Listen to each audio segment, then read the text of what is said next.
Okay, and I'm recording. Yeah, right.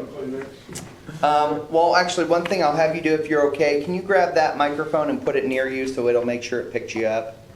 Yes, yes, please. Thank you.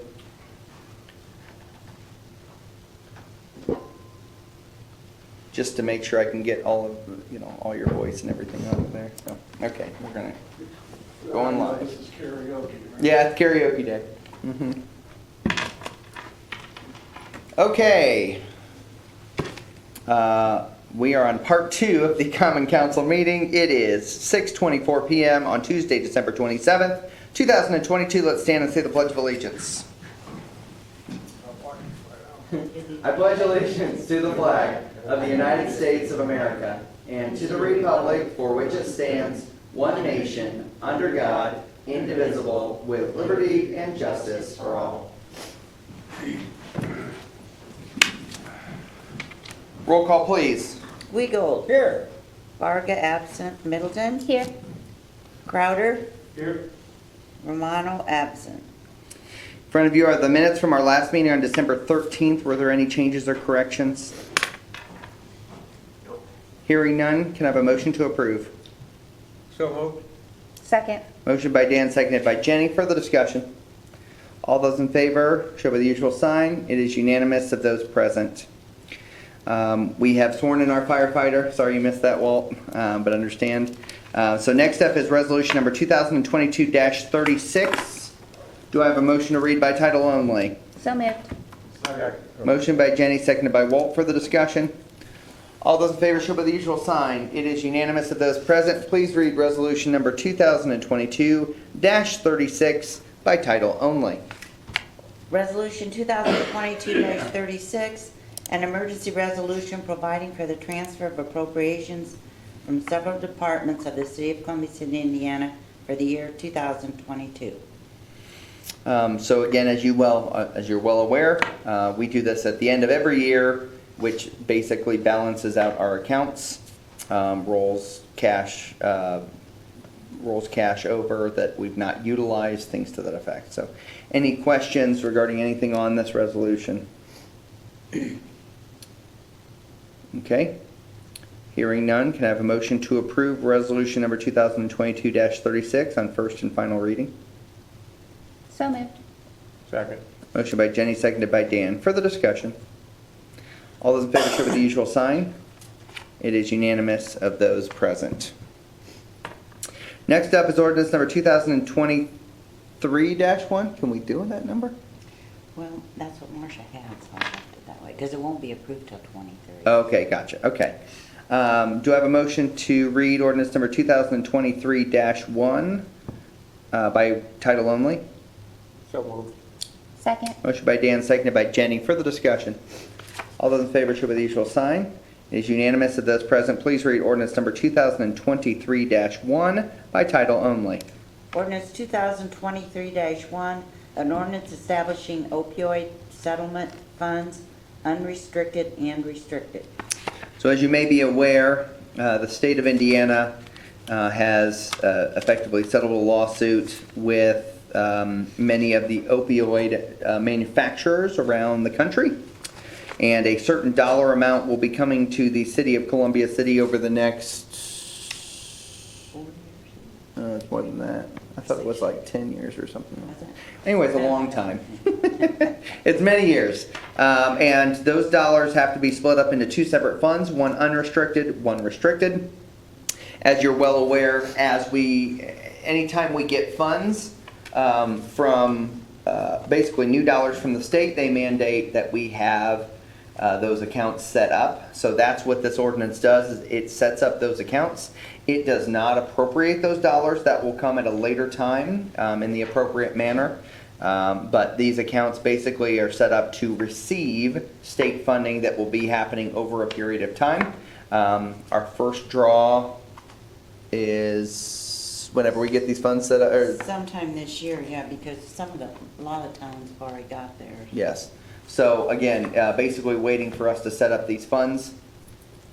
And then after that, then we can talk more about the actual appropriation of those dollars. But many of those are really mandated to go toward rehabilitation services, recovery services, things like that are focused on addiction and opioid addiction specifically at times. So I mean, do we even have anything like that here? we actually Other than do, Bowman, yes, other than yes. Like a Bowman Center or anything? Yeah, so we actually do. I know that Mission 25 has been doing many things in that kind of realm. Again, I think that's probably a conversation in the future that we need to have as to how you want to go about determining the usage of these. I will also tell you from a regional standpoint, there's been a lot of conversation among mayors and commissioners about the idea of maybe pooling some of those dollars together for more regional impacts and approaches. Obviously, the goal for me would always be if we have a local group that's doing things to improve Columbia City and Whitley County, we want to do that. We want to support them. But again, I think that's, to your point, I think that's something where we would need to go through a more formal of a process to determine where we're going to be appropriating those dollars. Again, appropriation's always on you. Appropriating and how much? Yes, absolutely, Makes a big absolutely. So figuring out the best way to do that and how we can impact the best population, the most population, if you will, through those dollars that effectively are coming from these individuals, these companies that have been found to be liable for a lot of the issues when we have opioid dependency. So with that, any questions specifically about the funds, the creation of the funds? So the funds will have, again, two different accounts. Yes. But there's no money in those accounts until they release it at some time in the future. Right, until the state cuts us a check effectively, yes. And then is there a timeline that we have to use it by? No, there's not, to my knowledge at least, unless you've heard something differently, but we'll be receiving these funds over many years. So every year we'll get a certain amount that the state puts into that fund, and it's distributed, I think, population-based. There's also some conversation, just so you're aware, about the state using, so the state got a portion and then cities, towns, counties got a portion. There's discussion happening between many groups, but asking the state to consider using their portion as matching grants, so we could effectively take their dollar, we could use our dollars to match their dollars to basically double our dollars here, or something like that. We're talking about those kind of programs as well. But long story short is yeah, this will be, these funds, these are non-reverting funds, correct? So there'll be dollars coming into this from the state every single year for quite some time. I feel, I want to say it's like 15 to 20 years, but I could be wrong about Yeah, that. it's so. a long time. It's a long time, I know that. So that money would accumulate in those accounts? Yes. And are we allowed to draw interest?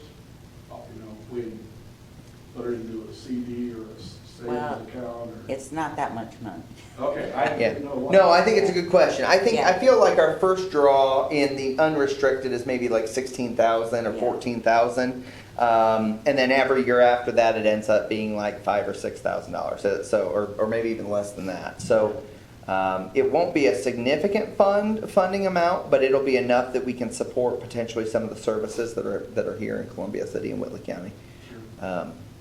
And again, that's the other thing is I haven't talked at all with our friends at the county to find out what they're planning to do with their dollars either. So, but I think it's a good question. Obviously, the state's goal is for us to use it on recovery services, but trying to figure out what that looks like is really more work we have to do in the future. Any other questions I can try to answer? Okay. Hearing none, can I have a motion to approve ordinance number 2023 on first reading? I'm sorry, 2023-1 on first reading. So moved. Second. Motion by Jenny, seconded by Walt. Further discussion? All those in favor show by the usual sign. It is unanimous of those present. As you will notice, I released the department heads from being here tonight. So I don't have a whole lot to report to you. I will tell you, though, a couple of things that have came in from, I got to get there real quick, came in from the department heads on their reports. As you can imagine, many of them are off they've taken time off during this week for family and other things. But a couple of things, we had 2 water main breaks this week. One we fixed yesterday, which was near Morse's Lumber. Another was today that we fixed near the roller rink, I believe. So our water guys have been out working. We had one of our police officers had a fairly significant, effectively a drug bust, if you will, with a traffic stop. That was over $300,000 worth of drugs and about almost $60,000 worth of cash. And so we're really happy that he did that, and was able to take that amount effectively off the streets. But there's still an investigation pending on that, so I can't give you a ton of information, but I thought that was a really kind of a cool thing. Obviously, our street department was out Thursday night and Friday morning, I think, is when they were out. They were out a little bit Saturday too, I believe. So, but I feel like in general the streets are in pretty decent shape. Again, maybe something to remind the public is that salt doesn't work necessarily when it gets under a certain temperature, especially when you have -20 and -30 wind chills. But I think our guys did a really good job of trying to get the snow plowed off as best as they could. Obviously, you know, they were working around today, and most of the stuff has been pushed off or pulled off the roads, which is good. But that's why we use that salt sand mixture, is to at least get stopping power at those intersections. But fire department candy drive-through went pretty well. Obviously, it was very, very, very cold. But Santa still arrived, and the firefighters continued their, 300-year tradition, or whatever it is at this point, 150-year, I think, tradition of handing out candy on Christmas Eve. You may have noticed or may have heard about a traffic arm on Van Buren and Line Street that turned with the wind. Our electric guys came in yesterday to get that adjusted. When it was noted, when we found out about it, we put up a four-way stop and made the lights flash until we could get it fixed. So it should be fixed now. They actually fixed yesterday. Let's see. I'm trying to think if there's any other reports I need to let you know. Today, during Board of Works, we approved the contract for Everest Excavating to rebuild that CSO 19. That was the one where the pressure popped the whole CSO off into the river, popped the whole concrete structure and pushed it right into the river. So they have to rebuild that, go backwards, rebuild all around it, and they're hoping to do that at a time where it's dry enough. Snow is okay, rain is not. So they're trying to get it done in kind of a tight timeline right now. So. Any questions you have, I may be able to answer them, but I may not. So, reminder that City Hall is closed on Friday and on Monday in observance of New Year's Eve and New Year's Day. I will be out I'll be out the rest of the week. Tomorrow I'm having a medical procedure, so Walt's in charge tomorrow. So Walt's going to hold down the fort. Walt and Rosie together are going to hold down the fort. So, other than that, I think we had a very good year. And looking forward to 2023. Dan. Election year. Election year, yes. Election year. Yes, election year. No, I have nothing.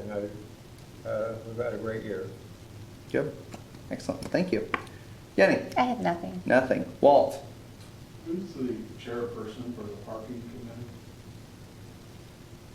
committee? I don't know. The parking committee. You're on it. Yeah, Tad's I'm on it. Tad's on it. I don't know if is And- there a chairman? Is Gary the chairman? I don't know. Yeah, and then Gary, we don't really have a chair, we just kind of all meet. Yeah. Okay, I'll write it down. Yeah. Are you talking about that curve again?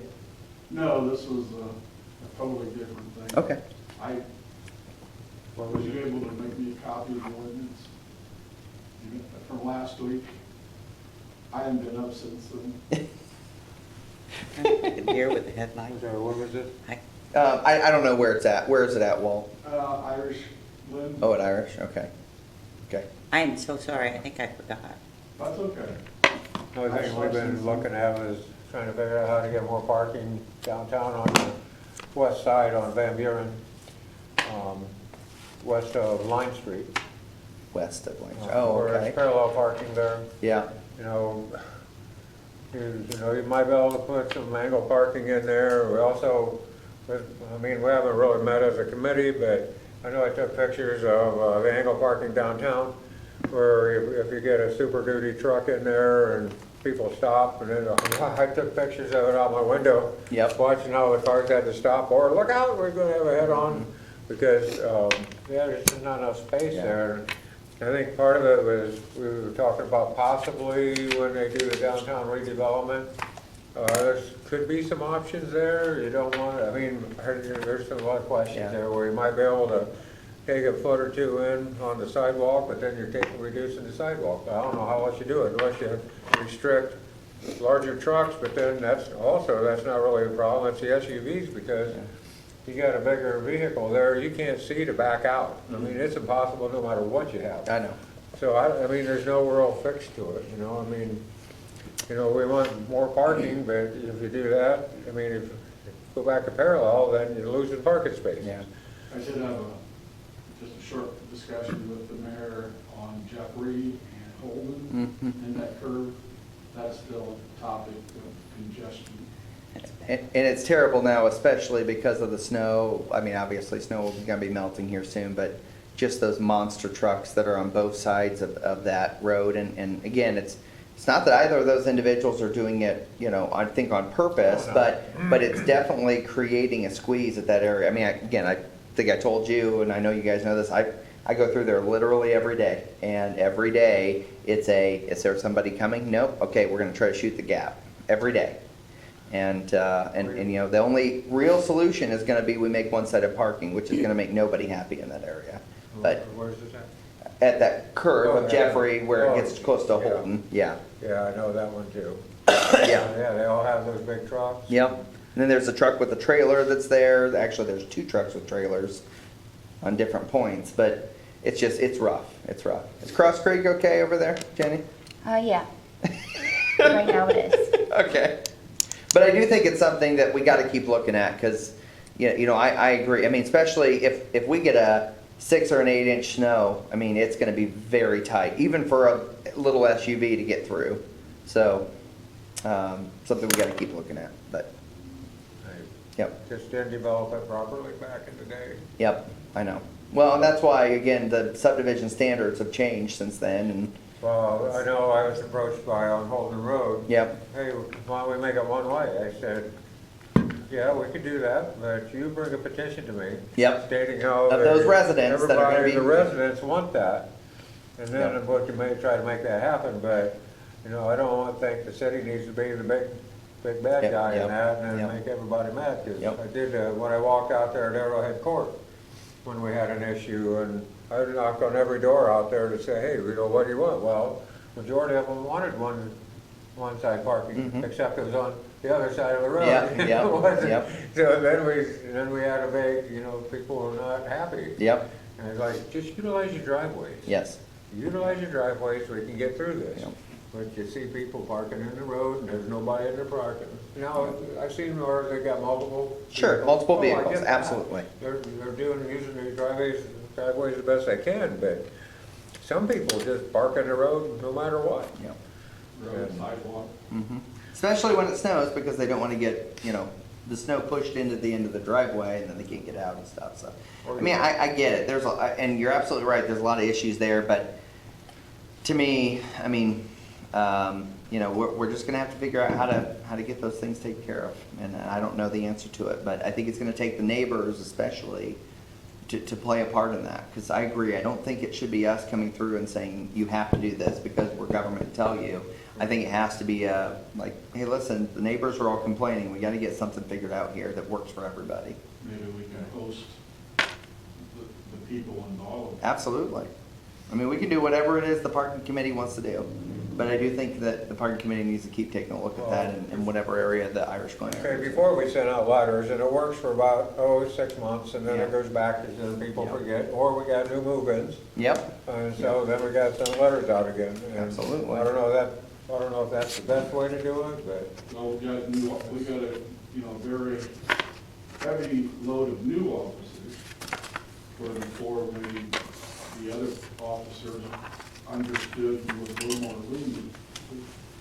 The new guys, which is, again, they're doing their job, but, you know, they're trying to enforce it, and that generates a whole different level of discussion. So, I know one of the issues back when somebody had a really long trailer on Holden Road, we went into the ordinance and I think we adjusted the length of the trailer and you width know, and. disconnect his trailer from the truck to stay within The length. Well, when you take up, 3 or 4 parking spaces with your truck and trailer, that's a little bit of a challenge. Yeah. Sure. And again, I think a lot of it comes down to, let's be kind to your neighbors, let's be kind to the neighborhood. But sometimes that's, again, we don't want to step in if we don't have to, but sometimes there just isn't a choice. So, for the safety of our residents, honestly. So, anything else for the good of the order? We have no press. We have no audience. Happy New Year, everybody. We'll call the meeting adjourned. Thank you. Thank you. Yeah. Thanks for coming in. No problem.